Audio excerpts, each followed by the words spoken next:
Olá, meu nome é Nicolas Brandão. Eu sou estudante de História da Universidade do Estado do Rio de Janeiro. Também faço parte do grupo de pesquisa que é orientado pelo professor Pedro Marinho, né, cujo título do projeto é A Expansão para Dentro, a Companhia Estrada de Ferro Dom Pedro II e as associações técnico-científicas no Brasil oitocentista. O título da minha apresentação é Estrada de Ferro Dom Pedro II, um diálogo entre o ensino de história e a divulgação científica. Dando início à minha exposição, ela é fração das atividades destinadas à produção do livro digital, que tem como objetivo promover a popularização da história da ciência, da técnica e da tecnologia. Então, nosso e-book ele acaba trazendo uma oportunidade para compreender o processo de formação do Estado Imperial Brasileiro a partir de investigações da Estrada de Ferro Dom Pedro II.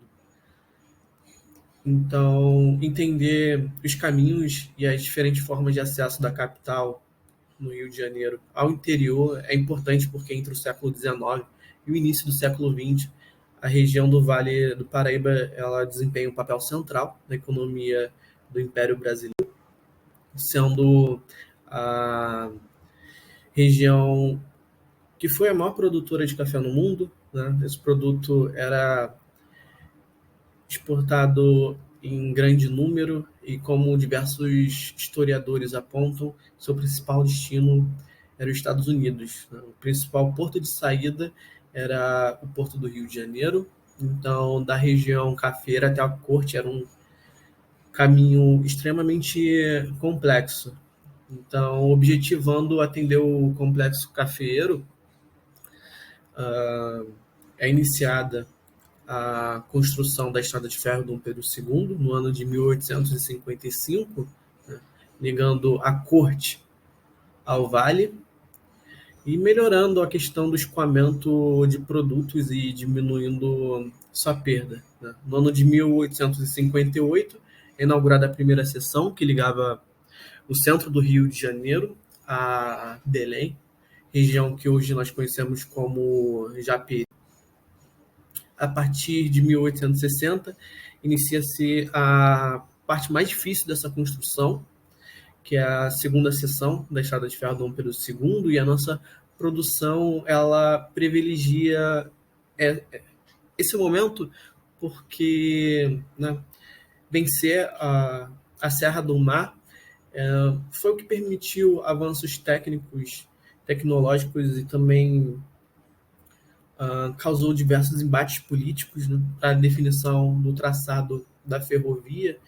Então, de acordo com o professor Pedro Marinho, esse processo ele pode ser entendido como a expansão para dentro do conjunto de valores e regras do Estado imperial para o interior, né? Ou seja, o transporte ele acaba sendo uma parte importante desse jogo de consolidação, expansão e expansão do Estado imperial. Então, o material de popularização e divulgação que está em construção, ele vai contar com diversos recursos multimídia. E a minha exposição ela vai tratar de como se deu um desses recursos, que são os boxes explicativos, que é uma ferramenta que contextualiza termos específicos e coopera na leitura do texto. Então vocês devem estar se perguntando o que são esses boxes explicativos. Nós temos em mente, né, que a noção de que esses boxes são hipertextos, né, que é um termo criado por Ted Nelson na década de 60, visando expressar a força informática capaz de implementar a ligação de textos com outros textos. Né? A gente tem a superação da linearidade, né? É uma superação de uma leitura com sentido de início, meio e fim, acaba se tornando algo circunstancial. Então, indo adiante com a apresentação, no que diz respeito à justificativa, o primeiro ponto ele é orientado por uma leitura da obra Histórias no Cyberespaço, de Anita Lucchesi, onde a autora ela identifica uma problemática do campo digital, que é a multiplicidade de links, né? A enormidade de conteúdo presente na internet e as diversos pontos de vista podem acabar fazendo o leitor mais inocente a se encontrar, né, se afogar em meio ao mar de informações, né? E com isso acabar se deparando com uma verdade que se coloca como atemporal e latente, indo de encontro com tudo que os métodos e as teorias de escrita da história defendem. Então, aqui esse recurso ele propõe um itinerário, né, onde através de links os leitores poderão checar as fontes, criticar a fonte, tudo isso sem abrir a mão da autoridade de um especialista. O segundo ponto é desburocratizar o conhecimento. Nós temos em mente que a linguagem acadêmica ela pode ser um fator de exclusão. Então, esse é um recurso, né, construído com uma linguagem mais acessível, sim. Ela é uma ferramenta, né, que vai ajudar esse público amplo a ter um entendimento de termos históricos específicos. Então, a nossa preocupação não é somente trazer uma nova abordagem em termos de linguagem, né? É que esse público amplo, ele a partir da leitura do nosso material, ele possa construir pontes através disso. O próximo ponto é anacronismo. Eu confesso que quando eu me deparei com essa questão no início, acabou parecendo um excesso de preocupação minha, né? Enquanto eu construía o termo vila, né, eu fiquei pensando, poxa, o termo vila, né, para o nosso e-book, ele significa uma coisa e hoje em dia ele tem um significado distinto. Então, mas a primeiro momento pareceu um excesso da minha parte, confesso.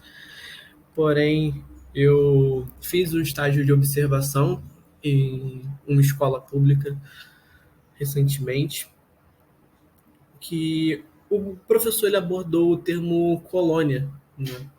E um dos alunos ele levantou o dedo e perguntou se Colônia não era o bairro dele, né? O nome do bairro dele é Colônia. Então, nesse momento eu tive a confirmação da importância desse recurso, que ele não está ali à toa, ele está ali porque ele é importante, né? Ele é importante na transposição de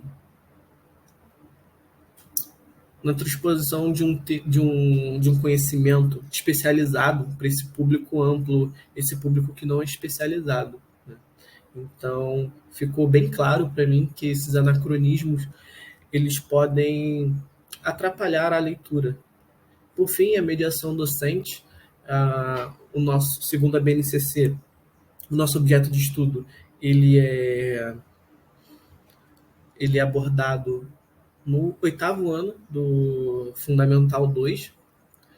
Então, mas nós queremos contribuir com o ensino de história no ensino médio, porque acho que revisitar certos termos, algo que os alunos já viram anteriormente, é importante permitir um olhar mais cuidadoso e acaba potencializando as relações de ensino e aprendizagem. Então, no que diz respeito à metodologia, né, ocorreu pesquisa dos termos históricos através dos mecanismos de pesquisa, da internet, análise crítica das fontes que eu utilizei para a construção dos boxes.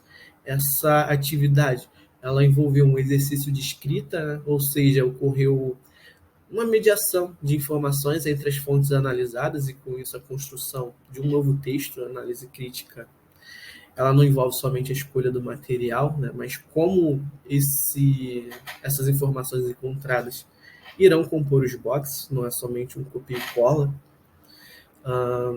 Eu apresentei esses boxes no grupo de pesquisa, né?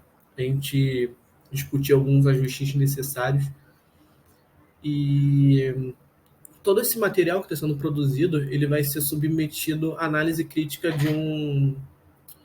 de uma comissão externa, né, composto de pesquisadores, de professores do ensino básico.